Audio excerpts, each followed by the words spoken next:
Dios envió el diluvio universal para exterminar definitivamente el linaje de los gigantes, pero fracasó. La sangre Nefilim cruzó las aguas, y hoy descubrirás exactamente cómo tu Biblia documenta este oscuro secreto. Si el diluvio aniquiló absolutamente todo lo que respiraba, y los únicos sobrevivientes fueron Noé y su familia humana, ¿por qué siglos después, cuando Moisés envía espías a la tierra de Canaán, estos regresan temblando de terror? También vimos allí gigantes, hijos de Anak, raza de los gigantes. El ADN maldito sobrevivió a la catástrofe más grande de la historia humana. El verdadero motivo del diluvio no fue simplemente que la humanidad se portaba mal. Esa es la versión diluida y censurada que se cuenta hoy. Estos seres, conocidos en el libro de Enoc como los vigilantes, descendieron en el monte Hermón con un pacto suicida: mezclar su esencia espiritual con la biología humana. ¿Por qué harían esto? No fue simple lujuria, fue una estrategia de guerra fría cósmica. En Génesis 3:15, Dios profetizó que la simiente de la mujer aplastaría la cabeza de la serpiente. El objetivo de las entidades caídas era simple y brillante: corromper la simiente humana. Si todo el ADN humano se mezclaba con el de los ángeles caídos, la humanidad dejaría de ser humana. Y si ya no había una raza humana pura, el Mesías profetizado, el Salvador 100% humano, jamás podría nacer. El resultado de esta hibridación fueron los Nefilim. Tu Biblia probablemente traduce esta palabra simplemente como gigantes, pero el idioma original es mucho más oscuro. La palabra Nefilim proviene de la raíz verbal hebrea nafal, que significa caer. Literalmente, los Nefilim no son los gigantes, sino los caídos o aquellos que hacen caer a otros. Eran semidioses en la tierra. Esta infección genética se propagó como un virus. La Biblia declara que toda carne había corrompido su camino sobre la tierra. No dice todo espíritu, dice toda carne, genética, biología. El plan de las tinieblas casi triunfa. La raza humana estaba a punto de extinguirse en su forma original, asimilada por esta raza híbrida y depredadora que consumía todo a su paso. Aquí es donde entra Noé. Y aquí es donde descubrimos otro enorme error de traducción que cambiará tu perspectiva para siempre. Génesis 6:9 dice: Noé, varón justo, era perfecto en sus generaciones. La mayoría de los predicadores interpretan esto como que Noé era un hombre moralmente intachable, que no pecaba, y era muy bueno, pero la palabra hebrea, traducida como perfecto, es tamim. Esta palabra se usa a lo largo de todo el libro de Levítico para describir a los corderos del sacrificio. Un cordero tamim no es un cordero que se porta bien, es un cordero sin defecto físico o mancha. Dios no eligió a Noé solo por su fe moral. Lo eligió porque él y su familia eran uno de los últimos remanentes de ADN humano 100% puro en todo el planeta. Su genealogía, sus generaciones, estaban tamim, libres de la contaminación genética de los vigilantes. Entonces el cielo se rompió. Las fuentes del gran abismo se abrieron. El agua esterilizó el planeta. Toda la progenie de los ángeles caídos, los monstruos de la antigüedad, los mitos vivientes, perecieron asfixiados bajo kilómetros de agua. El arca, portando el ADN humano puro de Noé, su esposa, sus 3 hijos y sus nueras, flotó sobre la muerte masiva. Las puertas del arca se abren. La tierra está limpia. El plan de los ángeles caídos ha sido frustrado por las aguas del juicio. Dios bendice a Noé y le ordena llenar la tierra nuevamente. Pero entonces, si el linaje humano a bordo del arca estaba genéticamente limpio, y el agua aniquiló a todos los Nefilim, sin excepción, ¿cómo explicamos el misterio central de nuestro relato? Solo unas cuantas generaciones después de bajar del barco, cuando las familias comienzan a dividirse y poblar la tierra, los gigantes vuelven a caminar por el desierto. Las tribus de los anaseos, los refaítas y los semitas se levantan para dominar la tierra prometida, ostentando la misma fuerza sobrehumana, la misma maldad y el mismo rasgo característico de la antigua mutación. La semilla de los ángeles caídos estaba allí, latiendo en el nuevo mundo. La pregunta que ha perseguido a los teólogos durante siglos es escalofriante. ¿Ocurrió una segunda incursión de ángeles caídos después del diluvio? ¿O fue algo mucho peor. ¿Acaso la infección genética cruzó las aguas escondida dentro del propio arca de Noé, durmiendo silenciosamente en la sangre de uno de sus pasajeros? La respuesta está en una misteriosa línea de texto de Génesis 6:4 y en un oscuro incidente que ocurrió en una tienda de campaña justo después de la catástrofe. Para resolver el misterio de cómo el ADN maldito de los Nefilim reapareció en el Nuevo Mundo, debemos mirar la pista oculta a plena vista en el versículo más debatido del Génesis. La Biblia nunca oculta la verdad, simplemente la codifica para aquellos dispuestos a acabar. Leamos Génesis 6:4 con atención clínica. Había gigantes, Nefilim, en la tierra en aquellos días, y también después que se llegaron los hijos de Dios a las hijas de los hombres. Ese pequeño fragmento, y también después, es la llave maestra. En el hebreo original, la frase es Begam Achare Ken. Los eruditos se han fracturado en dos bandos teológicos intentando explicar este resurgimiento. La primera teoría, muy popular, sugiere una segunda incursión. Es decir, después del diluvio, un nuevo grupo de ángeles caídos volvió a descender a la tierra, sedujo a nuevas mujeres y engendró una segunda ola de monstruos. Pero aquí es donde nuestro bisturí exegético debe cortar profundamente, porque la propia Biblia destruye esa teoría. En el Nuevo Testamento, los apóstoles Pedro y Judas nos dan información clasificada sobre el castigo de estos seres. Porque si Dios no perdonó a los ángeles que pecaron, sino que arrojándolos al infierno, los entregó a prisiones de oscuridad. 2 Pedro 2:4. Pedro no usa la palabra normal para infierno, Gehenna o Hades. Usa una palabra griega aterradora que aparece una sola vez en toda la Biblia, Tartarú, el tártaro. El tártaro, en la antigüedad, era el abismo más profundo, una prisión de máxima seguridad reservada para las entidades más peligrosas del cosmos. Dios fue tan implacable con los ángeles que cruzaron la línea genética en Génesis 6, que los encadenó en el abismo más oscuro para siempre, como una advertencia cósmica. Sabiendo el castigo brutal e irreversible que sufrieron sus compañeros, ningún otro grupo de ángeles se atrevió a repetir el experimento. No hubo una segunda caída. La puerta de la hibridación directa se cerró con el diluvio. Entonces, si no cayeron más ángeles del cielo, la conclusión lógica es tan inevitable como escalofriante. El código genético de los Nefilim viajó como un polizón silencioso en la única embarcación que sobrevivió al apocalipsis. El ADN maldito estaba a bordo del arca de Noé. Recordemos nuestro descubrimiento anterior. Noé era Tamim, puro, sin contaminación genética en sus generaciones. Sus 3 hijos, Sem, Cam y Jafet, nacieron de él y portaban esa misma sangre humana intacta. Pero, ¿qué hay de las esposas? La Biblia guarda un silencio sepulcral sobre la genealogía de las 4 mujeres que subieron al arca, la esposa de Noé y las esposas de sus 3 hijos. No sabemos de qué familias venían, no sabemos sus nombres. En una época donde toda carne había corrompido su camino, Noé tuvo que elegir esposas para sus hijos. La exégesis más sombría y precisa apunta a una dirección, la esposa de Cam. Uno de los hijos de Noé portaba el gen recesivo de los Nefilim. No significa que ella fuera una gigante.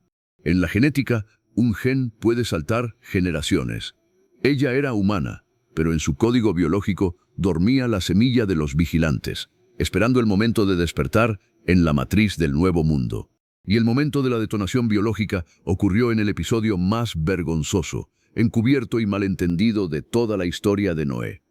Génesis 9 nos relata que, después de que las aguas bajaron, Noé plantó una viña, hizo vino, se embriagó y quedó desnudo dentro de su tienda.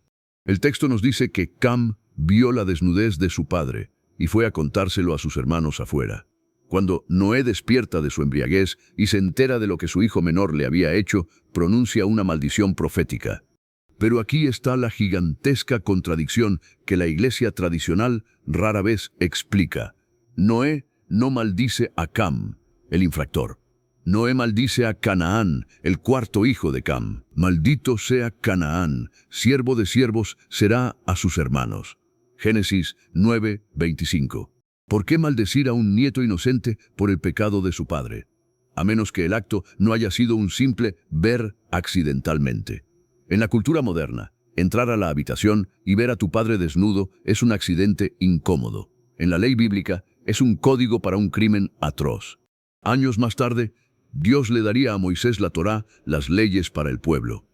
En Levítico 18, Dios establece las leyes sobre la pureza sexual y utiliza una frase idiomática muy específica. La desnudez de tu padre o la desnudez de tu madre no descubrirás. La desnudez de la mujer de tu padre no descubrirás. Es la desnudez de tu padre. Levítico 18, 7, 8. En el antiguo idioma hebreo, ver o descubrir la desnudez de un padre no significa mirarlo a él físicamente. Es un eufemismo legal para tener relaciones sexuales con la esposa del padre. Es un acto de usurpación de poder. Cam no solo entró y miró a Noé. Mientras el patriarca estaba incapacitado, Cam se acostó con la esposa de Noé, su propia madre o una de las concubinas de su padre, para reclamar el liderazgo y la herencia del nuevo mundo. El producto de esa unión ilícita, o el hijo que nació de la propia esposa de Cam tras este quiebre de la autoridad y la pureza divina, fue Canaán. Noé maldijo a Canaán porque el nacimiento de ese niño representaba el retorno de la oscuridad. A través de la línea de Cam y su descendencia, el gen recesivo de los Nefilim encontró su vía de escape. Las aguas del diluvio no pudieron ahogar lo que el ser humano introdujo por su propia voluntad en el arca. Canaán se convirtió en el padre de los cananeos. Y adivina quiénes habitaban la tierra de Canaán siglos después. Las tribus de gigantes. Los refaítas, los anaseos. Los gigantes no cayeron del cielo por segunda vez. Emergieron de la matriz del hijo maldito. El ADN de los monstruos había regresado. Y esta vez Dios no enviaría agua para detenerlos. Esta vez enviaría a su pueblo, con espadas de bronce, para terminar el trabajo que el diluvio dejó inconcluso. Pero la guerra que se avecinaba en el desierto escondía un secreto militar y geográfico que los eruditos modernos apenas están comenzando a descifrar. Si piensas que la reaparición de los gigantes fue un accidente al azar en el mapa, prepárate para descubrir uno de los easter eggs geográficos más alucinantes de toda la Biblia. En el antiguo Medio Oriente, la geografía es profecía. Nada ocurre en un escenario por casualidad. Recordemos que, antes del diluvio, los ángeles caídos, los vigilantes, descendieron en un punto geográfico muy específico para iniciar su rebelión, el monte Hermón. Este monte era considerado en la antigüedad como el portal del inframundo, la zona cero de la infección cósmica. Avancemos siglos después del diluvio. El ADN maldito, canalizado a través del linaje de Canaán, comienza a multiplicarse.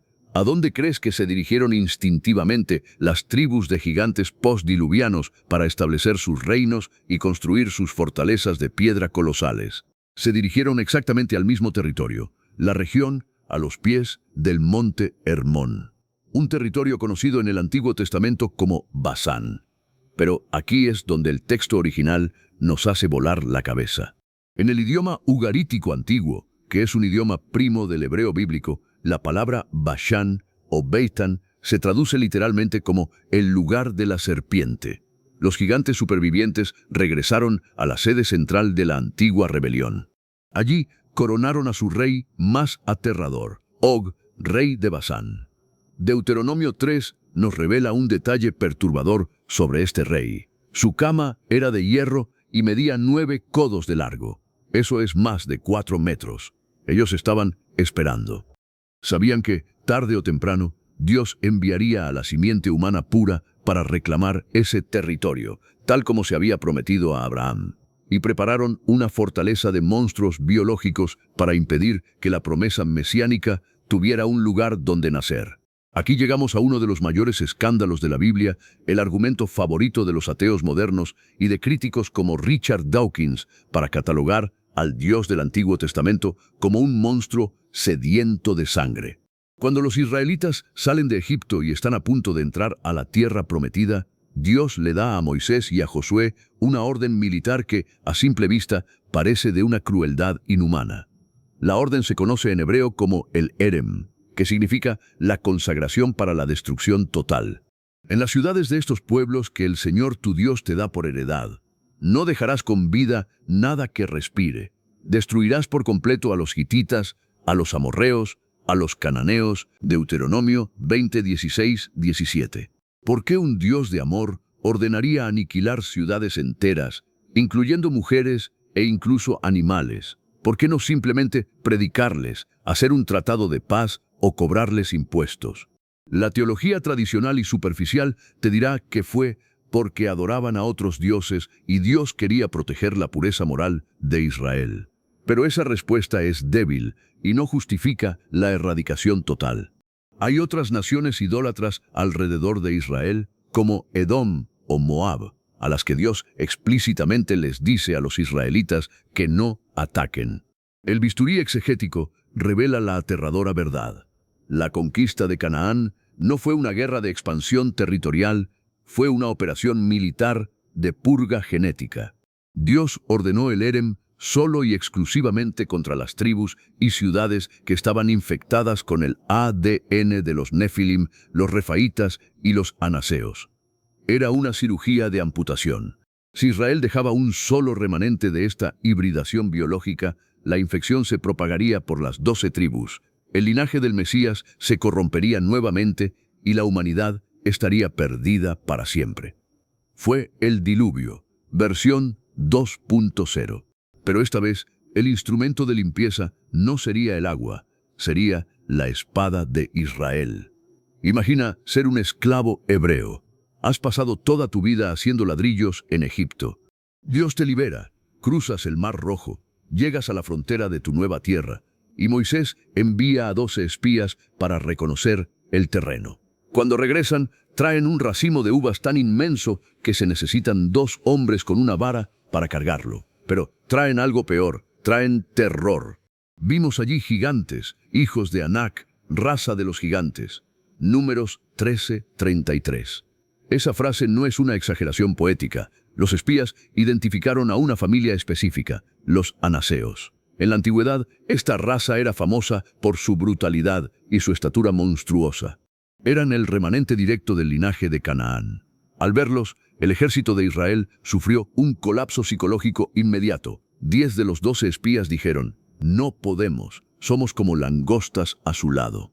Este es el verdadero motivo por el cual Israel vagó 40 años en el desierto. No fue simplemente un castigo por dudar. Fue una cuarentena psicológica obligatoria. Dios tuvo que esperar a que toda la generación de esclavos traumatizados con mentalidad de víctimas muriera en la arena. Necesitaba levantar en el desierto a una nueva generación de guerreros implacables, nacidos en la dureza de la intemperie, listos para mirar a los ojos a seres de 3 metros de altura y no temblar. 40 años después, el general Josué cruza el río Jordán, y su campaña militar es una de las estrategias más precisas documentadas en el mundo antiguo. Josué no atacó a ciegas, fue directamente a las fortalezas de las montañas, el epicentro de la plaga. El libro de Josué nos da el informe forense de la misión. Por aquel tiempo Josué fue y destruyó a los anaseos de los montes, de Hebrón, de Debir, de Anab. Josué los destruyó por completo con sus ciudades. No quedó ningún anaseo en la tierra de los israelitas. Josué 11, 21, 22. Josué ejecutó la orden divina, limpió el genoma, aseguró el territorio montañoso para que las tribus de Israel pudieran establecerse sin el terror de ser devorados o asimilados. El plan de los vigilantes había sido neutralizado una vez más. Pero si lees el versículo 22 hasta el final, encontrarás una fisura, un pequeño error táctico que le costaría a Israel lágrimas de sangre siglos después. Josué no terminó el trabajo por completo. El texto nos lanza un balde de agua fría. No quedó ningún anaseo en la tierra de los israelitas. Solamente quedaron en Gaza, en Gat y en Asdod. Josué empujó a los últimos sobrevivientes de los gigantes hacia la costa del mar Mediterráneo, a la franja de los filisteos. Los acorraló, pero los dejó con vida. Y esos 3 nombres, Gaza, Gat y Asdod, se convertirían en la incubadora del arma biológica más letal que el antiguo Israel jamás enfrentaría.